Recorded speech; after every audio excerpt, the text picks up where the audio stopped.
Well, hello and welcome to our Customer Sure seminar on the best way to design a customer feedback strategy.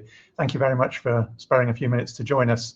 We're going to make a start. We're going to try and run crisply for 30 minutes. I know everybody's busy and you might be waiting for your sandwiches. So we'll crack on and, as I say, we'll try and run to time as best we can. My name's Guy Letts. I'm founder of Customer Sure. We set the business up in 2010. And over the last 10 years, we've helped our clients implement our software now in hundreds of companies around the world. And along the way, we've picked up some useful ideas that we'd like to share. Just a tiny bit of background. Before 2010, I was head of customer services in a great big FTSE 100 company, where I'm actually embarrassed to say that we went about measuring customer satisfaction in a very wrong-headed way. But dare I say, it's actually quite a common way. That was until some talented people in my department, some talented members of my team, eventually had a breakthrough and they made it much, much better. And the impact of getting it right was that we were able to use feedback not only to drive up customer satisfaction, but that also fed through to improving customer retention and profit within the business. It actually made a huge difference to our revenue. So today we're going to see how having a good strategy can make you, well, it can really make you a complete hero in your business, happy customers and a happy boss. We're trying to have a bit of fun as we go through, and we'll maybe take a pop or two at some of the big companies who get things wrong. So here we go. Just a quick couple of house rules about questions. We will collect questions in the chat as we go through. For anybody who wants to stick around, if we've got time, we'll cover some at the end. But if you have got a question, you pop it in the chat and we don't have time to answer it, then we will follow up afterwards. So if there's any burning issues that you want answered, do feel free to share those and we'll get back to you. This is what we set out for the webinar, but what we really want to cover is this. You know, look, feedback is a good thing to do. But if you do it right, it can make a really huge impact on the organization's performance. But if you're not crystal clear about why you're doing it, then you can then end up wasting a lot of time and effort. I often see people tying themselves in knots, worrying about the design of the survey or what questions you should ask, or what often honestly fruitless debates about what scale you should use for questions. But those things are secondary issues. The scale you choose for your questions won't drive up the performance of your business. And the absolute worst strategy you can adopt is to copy how other companies do it, especially big companies, because most of them are spectacularly bad at handling customer feedback. Let's go through the better way now, step by step. We'll show how you can get brilliant results for your organization. And the very best thing about this approach is it's actually a much better experience for your customers too. Just to mention quickly, if you're worried about this, it's not overkill to have a strategy for feedback. It might sound a bit grand, but really it's just about getting your thinking straight. Because as I found in that big company I worked in, if you get it wrong, if you don't work out how it dovetails with the rest of the business, then not only will it not make an impact on the business, but it can end up being pretty frustrating for customers too. And we find that very often ourselves too, don't we? If we get an email asking us to fill in our short 15-minute satisfaction survey. Well, 15 minutes is ridiculous, isn't it? If it's asking about the 2 minutes that you spent ordering something online. It's crazy. But unfortunately, that kind of thing happens a lot. Just a quick example, British Airways, I used to work there too, actually. They'll send out a huge, long 15-minute post-flight survey, but they send it at completely the wrong time. They send it before you've boarded. You might be suffering a delay. And if you do give any feedback, you never, ever get a response. And that's sadly because nobody reads them. And it's really frustrating to feel you've been ignored. None of us likes to feel like we've been ignored if we've sent something that merits a response or a cry for help or a really important question or suggestion, why would you ever bother filling in one of their surveys again if it's a frustrating experience? So this is a key lesson. If there's no benefit to the customer from sending out the surveys, it's actually better not to do it at all. The key lesson to learn here then, and it affects your response rates and the quality of feedback that you'll get, making the whole process benefit the customer is going to be a key element, a key thought, key thread, if you like, that runs through our strategy. Are you designing your feedback process to benefit customers because that will benefit your business? Or are you just doing it to collect data and you haven't really thought it through much further than that? Or are you really not sure why you're doing it? Both approaches actually involve the same sorts of things. They both involve sending surveys, and from a distance, they'll both look the same. But if you're just collecting data, that's where it ends. The customer hits the submit button on the survey and it's job done. You've got some more data. Whereas I'd say that should be just the start of your process. All these things on the left, they're not fundamentally bad things, but on its own, collecting data or measuring your Net Promoter Score or CSAT or doing best practice, those things don't directly benefit customers and they don't benefit the business in any way that's measurable. So on the right, well, that's much better. Here, we're clear that we're doing feedback because we understand exactly how making things better for customers is going to feed through directly and improve the bottom line. Obviously, if you're in a not-for-profit organization, growth or profit might not be your primary goal, but the same principle applies. Think about the outcome, not the tasks that you're involved in. So the goal of the strategy is to benefit the organization and benefit the customers, or by benefiting the customers actually. And this clear thinking will be the foundation for getting all the other parts right. So what makes a good strategy? You know, we've talked about creating a strategy. What is a strategy and how do we make sure it's a good one? Well, for a good strategy, we need a strong objective, and we'll achieve it by tactics that are effective, and that will all be underpinned by brilliant execution. Let's think about how to turn that into a strong objective for our strategy. We'll start with that objective at the top. These weak objectives, again here on the left, they'll have you running around, doing lots of things, but without that clear purpose that we just talked about. And they're not fundamentally bad things to do, but they somehow, I don't know whether you've been involved in projects where you just feel a bit detached from what everyone else in the organization is working on. You're struggling for resources, you're struggling for people. It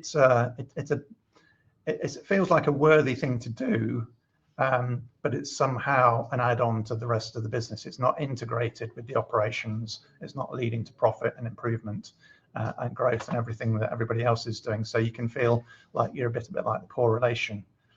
And you can end up with the tail wagging the dog, with people being very busy with data and numbers, but losing sight of customers and losing sight of sales numbers. They just sometimes call themselves the customer experience team, and that helps because somehow a name like that, it makes it virtuous.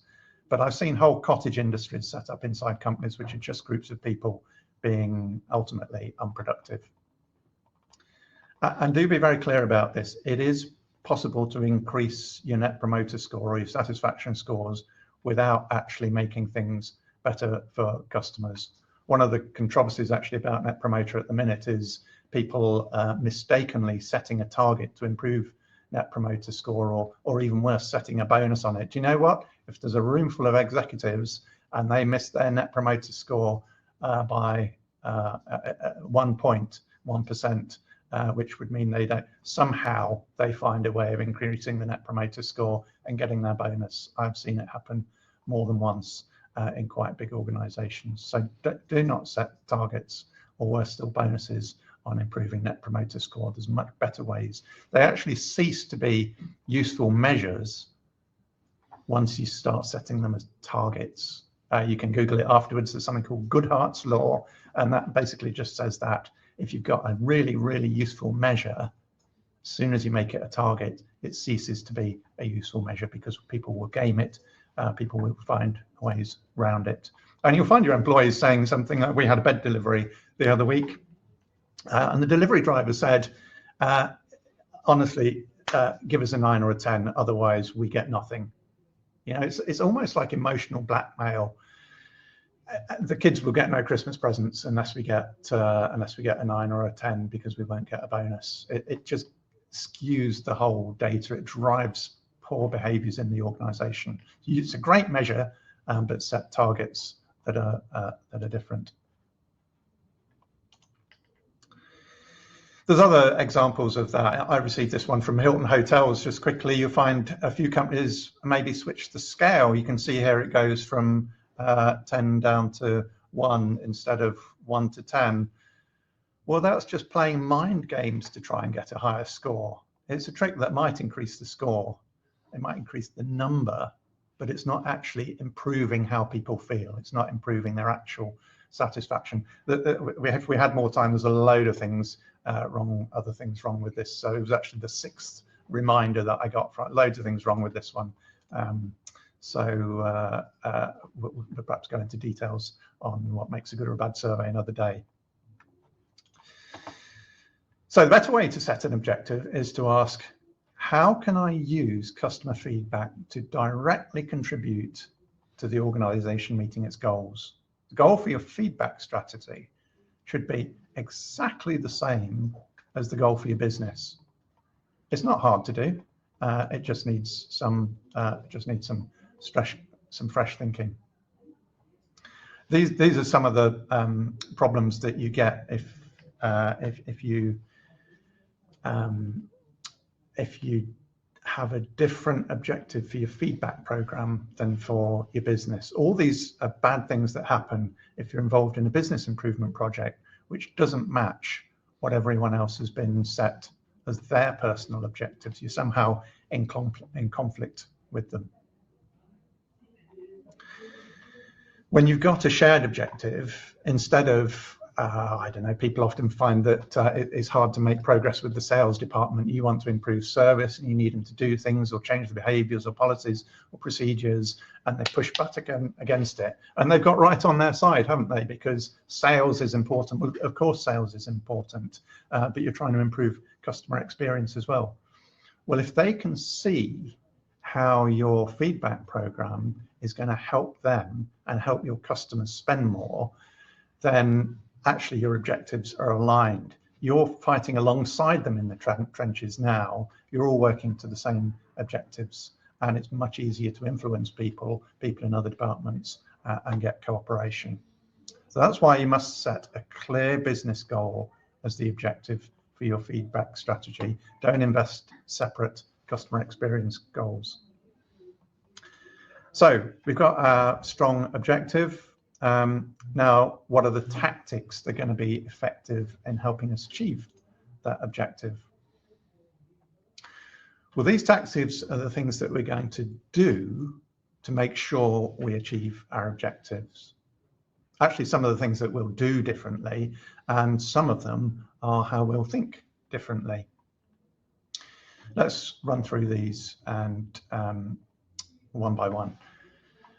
The first tactic I'd like to suggest is that rather than treating feedback, as we were just thinking about, as a way of capturing data, yes, we need data. Yes, of course, it's going to help us work out what to do, but how you position it can really, really help you get better data and more data for that matter. So rather than treating it as a data capture exercise where you're asking customers to do you a favor, you're asking them to fill in your survey, whether it's 20 seconds, 5 minutes, or 15 minutes, we can talk about that separately. But rather than you setting them an exam and they feel like they're having to do some work for you, if you position feedback as just like it's an extra service that you offer your customers, position it as something for their benefit, not yours. So for example, when you're asking for feedback, don't say, please give us some, please tell us how we're doing, or please fill in our satisfaction survey. Flip it around and say, please tell us what we need to do to keep your business.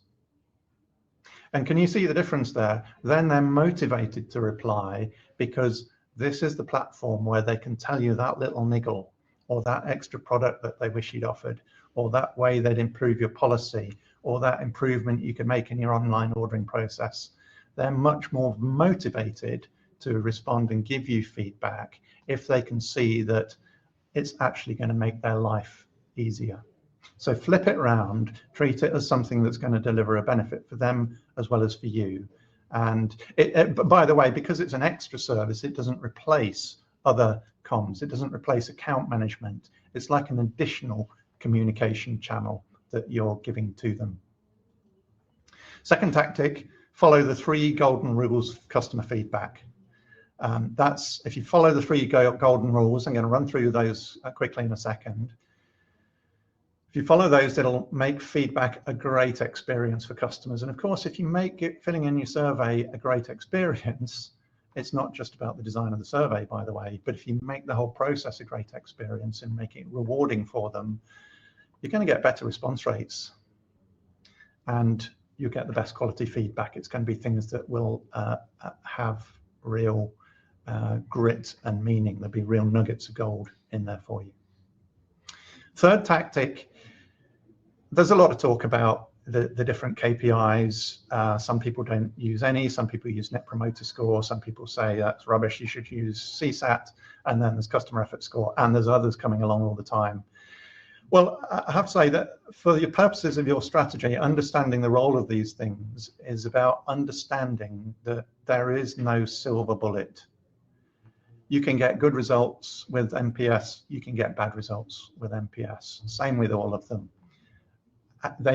Choosing one or the other won't magically make your program a success, or choosing the wrong one won't make it a failure. It's not about which one you choose. Of course, there's wise choices, and one of the things we're going to share afterwards in the follow-up to this, we'll send around a link to a video with how to choose between those. But they are going to serve the process. They're not going to be the master. So actually, don't worry about which one you choose. Just pick one you like.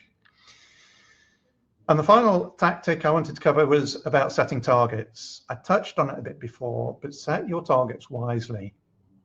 Good targets to set are actually just the same kind of thinking as how you set your objective. Set good targets about primary things of importance to the business. Set targets about getting more new customers. Work your feedback program to make sure that it's going to give you ways of improving customer retention. Get ways that it's going to help you understand how to make more profit. Those are primary things. They're directly measurable. You can't game your profit. There's an 8-foot high stack of books that tell a company how to calculate its profit. There's not the same rigor on satisfaction metrics. Like that delivery driver I said, it's really easy and it's a terrible experience for customers when they're being pestered to give you a 9 or 10. So the wrong targets is secondary subjective measures. Okay, I've mentioned the 3 golden rules. Let's have a look at those, see what they are. 3 golden rules of customer feedback. These are really the best principles, the best guidelines to help you measure and improve customer satisfaction. Here's how it's done traditionally. This is the model that I've been having pops at. It's where you assume that every bit of feedback to your survey is going to be about ways to improve your business. You know, how can we take all this data? How can we aggregate it? What's it going to tell us about what new systems we need, or what new products, or what new services, or how we, what are the things we need to put into next year's business plan? Well, actually, that's not the only type of feedback you'll get. And if you assume that every type of feedback is going to fit in that bucket, then actually you'll ignore all the people who are giving you a cry for help. All the people who it might be the case that if you pick up an issue and solve it quickly for them, then you're potentially retaining a customer. And you'll know as well as I do, retaining a customer is a dead cheap way of improving profitability. Stop your attrition and you immediately increase your profit. So that traditional approach, that approach that assumes all your feedback goes to analysts rather than frontline people, and it assumes that everything falls into that bucket, well, it leads to these things. Inconsiderate surveys, too long. You get more data. If you want more data, some people will say, we'll just ask more questions, and you end up with these hideous long surveys. If you get poor response rates, it leads to what I've called here knee-jerk fixes, sending reminders. Reminders occasionally have a place, but most often it's just a really lazy way of improving response rates. And it's in some ways you're punishing your customers for not filling in your survey. That's not really good customer experience. So if you're focused on the data, if you're focused on your spreadsheets and your charts and your PowerPoints and your board packs, you're not really working on customer satisfaction. Don't lose sight of the fact that happy smiling faces, customers loving you, customers telling their friends, customers reordering from you, that's what customer satisfaction is.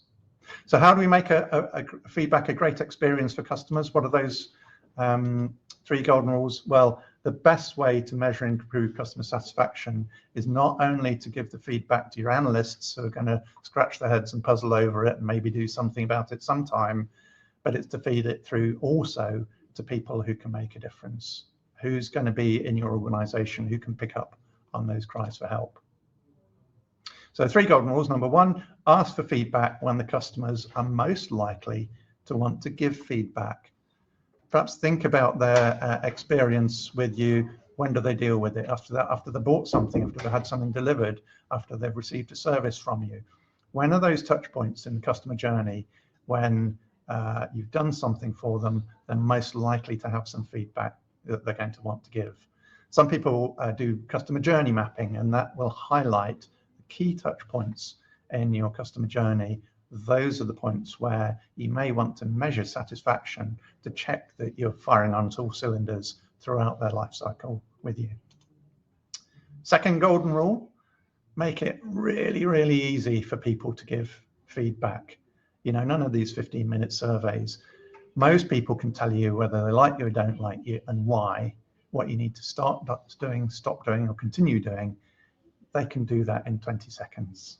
So don't force them to take longer. You can let them take longer. If they want to write you an essay, give a big long comments box at the bottom, but don't force them to fill in your short 10-minute survey. And the third one, and actually by far the most important one, is respond appropriately. It's a much better experience for me if I fill in a feedback form and I get a sensible response. Oh, thank you for that suggestion. You know what, we're going to plan that into next year. If it's a suggestion for improvement, all they really want is to know that they've been listened to and heard, that you take it on board. Or even if you're not going to do it, just drop them a polite reply. You'll get a reply, you'll get more feedback next time. They'll carry on filling in your feedback forms. You won't give them that feeling that, oh, it's gone into a black hole. And if it is a cry for help, if somebody say, look, I filled in, I've still got a problem with this invoice. I've phoned 5 times, nobody's returning my call. If you pick that up and nail it, just give them a call back or send it to somebody who needs to respond. You'll blow their socks off because nobody else is doing that. It may feel like responding to every bit of feedback is a big job, but it's actually doable. And we've got tactics that we can share and ways of doing it. It's not daunting. It doesn't need extra headcount. You can do it if you apply this clear thinking to how you set everything up. So why do excuse me, why do 3 golden rules make things better? Short surveys, relevant questions, timed right. This is what gives you high response rates, high quality insights without having the need for sending reminders, because your surveys are a good experience. Why wouldn't you give feedback to an organization if it's going to lead to them solving the wrinkles that are causing you pain or making your life better, making it easy to order for them, easy to order from them? Why wouldn't you give them feedback? And if you do that in real time, if you've got some software that helps you do that in real time, it'll help you find and fix problems quickly. The key is it goes to the right people people who can deal with whether it's business improvement suggestions or service recovery. It goes to the right people at the right time. And that's the difference. That's how you make the difference between measuring satisfaction and actually improve it. It's that follow-up that's the bit where you improve it. And I hope you'll agree that that model for customer feedback actually is an excellent customer experience. So we've set a strong objective aligned with the business.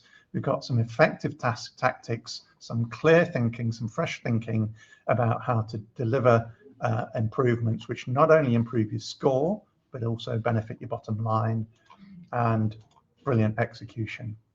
Well, what are we going to do in our organization to implement those tactics? There's going to be a culture angle to this. We're going to reward people for doing well and show them the positive scores. And if there's a negative score, we're not going to go round with our clipboard with all the red lines on it. People who scored low, we're not going to hit them with a stick because they will frustrate your feedback process. They will somehow find a way to make it not work. It'll be coaching opportunities and encouragement. That's how you want to position the culture. For brilliant execution, we'll also want to make sure that we've got clear roles and responsibilities defined for our feedback program. We're absolutely going to design our follow-up processes and think about what we're going to do with feedback when it comes in before we start sending those surveys out, and think about service improve. How are you going to deal with suggestions for improving the business? How are you going to deal with those cries for help? But again, you don't need to create new things. If you get a phone call or an email or a letter, you will have ways of handling requests, suggestions, complaints. You just need to plug into those existing processes. Maybe even integrate, if you're using software and you've got platforms for those, maybe even integrate it. Communicate to the whole organization about why you're doing feedback and how it benefits them, how it's improving your bottom line. And from time to time, you're going to review your feedback processes and take a look at what's working well, what you're learning from them. I guarantee you will get nuggets of gold in your feedback. You will get some surprises. You will learn things. Actually, if you're minded to do this sort of thing, you're probably, the DNA of your organization, you're probably doing pretty well already, and you get some nice positive scores just to reinforce that. Everybody hates the negative scores. Of course we do. We feel like we failed. It's that horrible feeling in the pit of your stomach when somebody gives you 3 out of 10. But actually, the negative scores are the ones where you make money. That's where you've got the opportunity. Somebody's given you, says, look, I want to stay. It's hassle for me to switch to another company. Please, can you fix this issue? They've raised their hand. So I've got a problem. Just get on and solve it, and you save the customer, and everybody's happy. This is how our software supports those things. We've got charts and information, and it's all designed not only to measure satisfaction in a way that's nice for customers, but also to give you all the information that you're looking for and give you features to follow up, whether that be a manual follow-up or whether it be integrating with another system. So what tactics that we cover, the objective, the tactics, how to execute brilliantly, and in summary, these are the benefits if you do it right. If you do real-time feedback, it helps you find and fix problems. Off the back of that, you'll get other insights about areas where you can improve things. People will feel like they're getting a constant stream of information out of your feedback that just helps them do their jobs better. And the end result is better customer service, which leads to better customer retention, and people just happier to recommend your organization to other people and get more word of mouth referrals. I think I've just about hit the 30 minutes there. Next steps, if you're interested in anything more that we talked about, I'm happy to share my time freely. If you want to chat about this, we won't force, we don't do the hard sell, but we have got software that's absolutely brilliant at this. We'll send a follow-up email so you've got our contact details. We'll send a link to the video, which will help you choose between those metrics if you're interested in that. And we'll give you a feedback form in which you can suggest any other topics. Sorry, we haven't had time for questions. If you have got any, drop them in the chat and we'll follow up with you. But thank you very much for sparing time with us, and enjoy the rest of your day. Thank you.